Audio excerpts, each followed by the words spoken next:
Bénin Artussois du mercredi 29 novembre 2023, chers abonnés de Icom TV, merci de prendre le rendez-vous.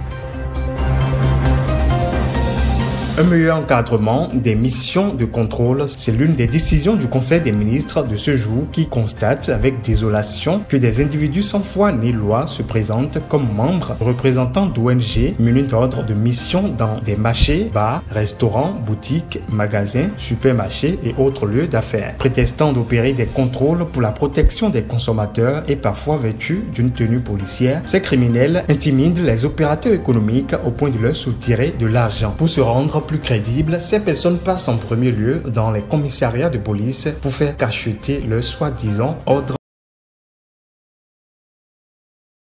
de l'État sont habilités à faire des contrôles conformément aux attributions des ministères. Ils invitent donc les opérateurs économiques et la population à la vigilance et les exhortent à dénoncer les autres de ces agissements en vue de les faire traduire devant les juridictions compétentes.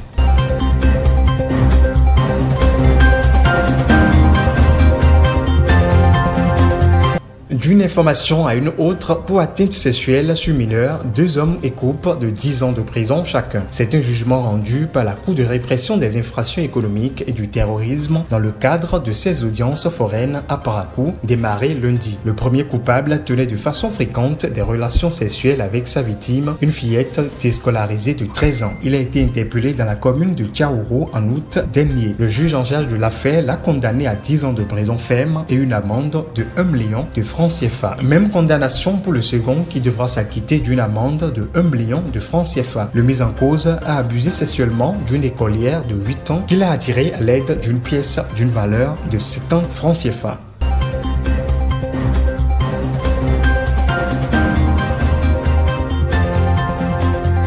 À Savalou, le temps est plutôt à la reddition de comptes dans le cadre de la mise en œuvre du plan annuel de travail 2023 et la suite des séances tenues dans les arrondissements de Logozohé et Pataba. Le maire Telidi Wendo a rendu hier compte à ses administrés sur la gestion des ressources du Fonds d'appui au développement des communes FADEC. La présentation de l'autorité s'est donc articulée autour de la gestion faite des fonds FADEC mis à la disposition de la commune ces 3 dernières années.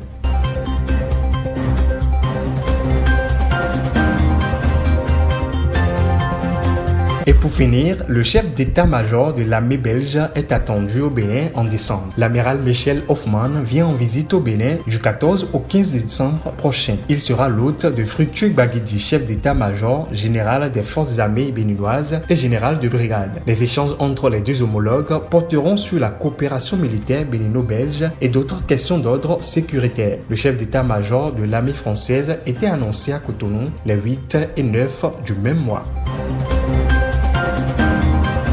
Ainsi se referme ce condensé de l'actualité au Bénin. D'ici là, portez-vous bien.